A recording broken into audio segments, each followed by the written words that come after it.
So we want to continue solving two-step equations here.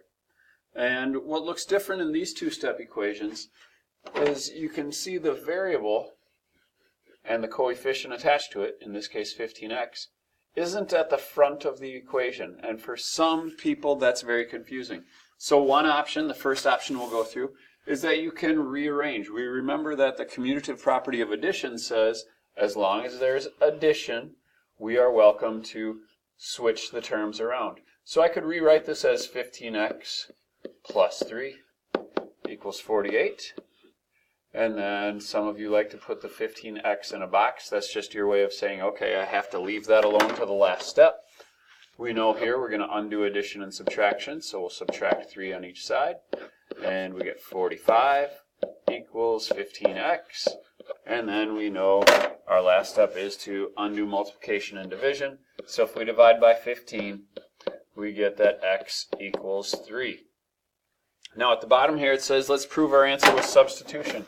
Remember, substitution is where you take your answer and you substitute it for x. So if I look at this original equation, it says 3 plus 15 times x times, I think x is 3.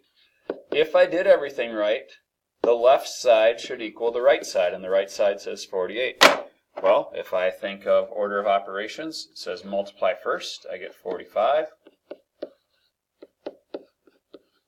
Then add and subtract. 48 equals 48. My two sides are equal. I check. I proved it with substitution. Now, same thing on this problem on the right. If we don't like having the variable, right here the variable is t, if we don't like to have the variable and whatever's attached to it, in this case a division sign with a 4, if I don't like having that second or further over in the equation and I want to bring it to the front, I can do that as long as it's addition here. And it is addition. So I'm going to take this term and this term and I'm going to swap places. The commutative property of addition says I can do that. So now I have t over 4 plus negative 10 equals negative 6. And again, if you want, you can put the t and whatever's attached to it, in this case the division sign and the 4, put that in a box. And that tells me it has to stay here. I have to undo adding negative 10, so I'm going to subtract the negative 10. Well, if I think back to chapter 1, subtracting negative 10 is the same as adding a positive 10. Well, let's see. Adding negative 10 and then adding positive 10, these two will cancel out, so this is all gone. Leaves me with t divided by 4. On the right side it says negative 6 plus 10, that's a positive 4. And then I know that this fraction bar means divide, and to undo division I'm going to multiply. So I'm going to multiply both sides by 4. Well, these will cancel, so I'm left with t equals 16. Again, substituting says take your original equation, negative 10 plus t over 4, but I'm going to substitute, I think t should be 16. If I did this right, the left side should equal the right side, which says negative 6. Well, according to the order of operations, I would do this first. 16 divided by 4 is 4. I'm going to add in the negative 10. If I did it right, the two sides should be equal. Negative 10 plus 4 is negative 6. The two sides are equal. I checked it and I proved it. Same thing here. These are addition problems. I don't like having the variable in the second position, so most of us are going to take this, move it over here, take this, move it over here. b over 3 plus 13 equals 11. Same thing over here. A lot of us don't like having the 9g second, so we're going to swap positions here. 9g plus 11 equals 2. Now's a good time to pause the video, try these two, and then come back. Alright, so I'm going to subtract 13 on both sides. 11 minus 13 is negative 2. b over 3. b divided by 3 is negative 2. So I'm going to multiply both sides by 3.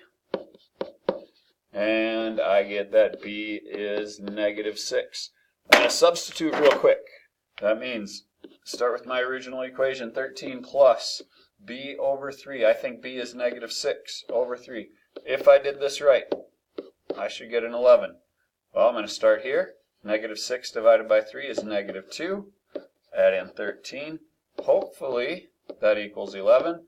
And it does. 11 equals 11. I just checked and proved it. Over here, I'm going to subtract 11 on both sides. 2 minus 11 is negative 9. 9g equals negative 9. I'm then going to divide by 9. G equals negative 1. Well, I'm pretty sure that's right, but I'm going to prove it. 11 plus 9 times g, which I think is negative 1. All that should, I hope, equal 2. This side, 9 times negative 1 is negative 9, plus 11. Hopefully that's 2. Let's check. 11 plus negative 9. 2 does equal 2. The two sides are equal. Checked and proven. All right. These three are probably on your paper. Take a look at them. If you want to have the variable in the front, let's see if there's any work you have to do. Letter A looks ready. The variable is in the front. Letter B doesn't look like it's ready yet. So if you want it in the front, remember what you'd have to do. Commutative property only works for addition, but since this is subtraction, you'd have to say, I'm going to take this and make it addition. I'm going to change subtraction into addition and add the opposite. Remember, opposite means I have to change a positive to a negative. In my fraction here, I'm going to change positive 7 into negative 7. So now I can take this term and rearrange them. It now says y divided by negative 7 plus negative 9 equals negative 12. Now it's set up and ready for you. Same thing here. I can't switch anything around yet because it's subtraction, but if I say add the opposite, now I can switch it to negative 6f plus 13 equals 31. Good time to pause the video, try all three of these, check it by substituting, come back and check your answer with my answer. All right, here we go. I'm going to subtract a 6 on both sides. I now have negative a equals 2. Negative a. Well, there's an invisible 1 here. That's actually negative 1 times a. So I'm going to divide both sides by negative 1. And a would equal then negative 2. Over here, let's see, there's addition. The inverse of addition is subtracting. I'm going to subtract negative 9. Subtract negative 9 on both sides. Subtracting negative 9 is adding positive 9. So on the right, negative 12 plus 9 is negative 3. This side cancels. I have y divided by negative 7. Let's see, the inverse of division is multiplication, so I'm going to multiply both sides by negative 7. I get y equals positive 21.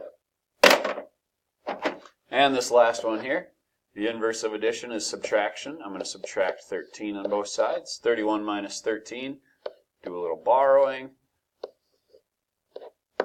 Negative 6f is 18. Divide by negative 6 on both sides, and I get f equals negative 3. Again, good idea to take a minute and substitute your answers to prove that it works. You'll notice these are the same three problems. I want to show you just another way. It's really the same way, it's just kind of where you don't have to show another step. So, for example, looking here at letter B. I know I need to keep this y divided by 7. If I need to keep that here, one idea is to say, okay, I know this is a negative sign. I just have to know that this minus is going to hook up with this 7 at the bottom to become a negative 7. So I would say, there's a negative 9 sitting here and I need to get rid of it. Well, the only way to take away a negative 9 is to subtract a negative 9 or add a positive 9. Now if I do that, think of it this way. Negative 9, the negative 9 right here, plus the positive 9 turns into 0. We sometimes say they cancel each other out, but it really means they turn into a 0. And 0 minus y over 7, you could think of that as y over negative 7. And then we've got negative 3 And then we multiply both sides by -7. And y is positive 21, which is the exact same answer we got when we did it before. Y was positive 21. It's just another way to think of it. It might be too confusing to you. If that's too confusing, feel free to rewrite it. It won't hurt to rewrite it. If I want to try this one, letter C. Let's see, I know there's a 13 sitting here. How do I get rid of positive 13? Well, I have to subtract a 13. 13 minus 13 is 0. They cancel each other out. They turn into nothing. And 0 minus 6f is negative 6f. Now let's see, I subtracted 13 on the left. I got to subtract 13 on the right. Leaves me with positive 18 here. And divide by negative 6. Divide by negative 6.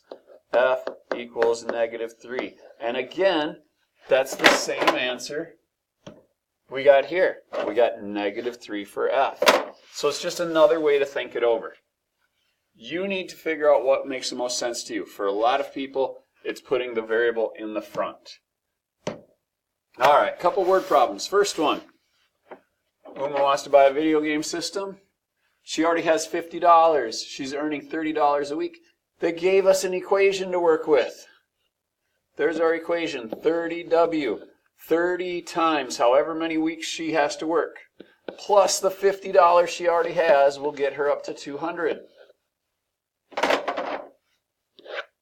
Well, the variable's already in the front, so that's kind of easy for most of us. We're going to undo addition by subtracting 50.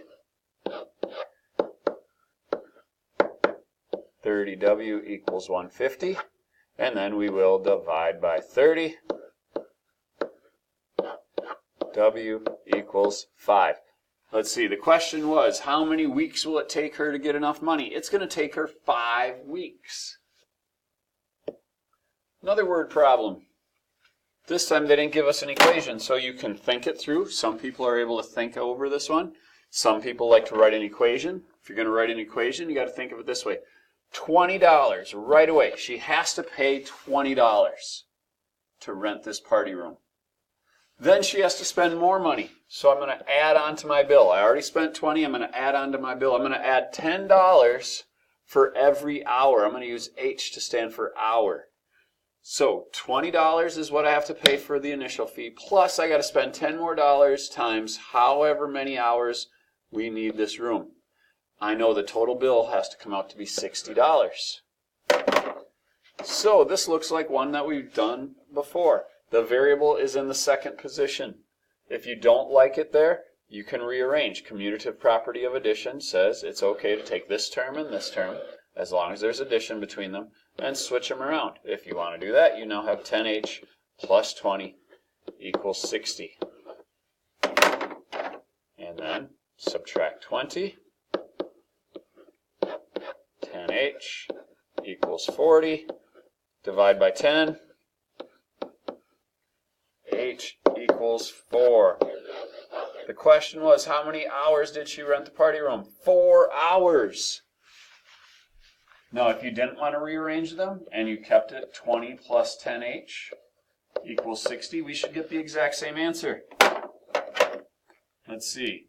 I need to get rid of this 20. If there's a 20 sitting here, it's a positive 20. To undo that, I'm going to subtract the positive 20. 20 minus 20 is 0. 0 plus 10h, that's still 10h, which equals 60. Divide by 10. And h equals 6. We've got the exact same answer. A couple different ways to look at it. All right, good luck with two-step equations.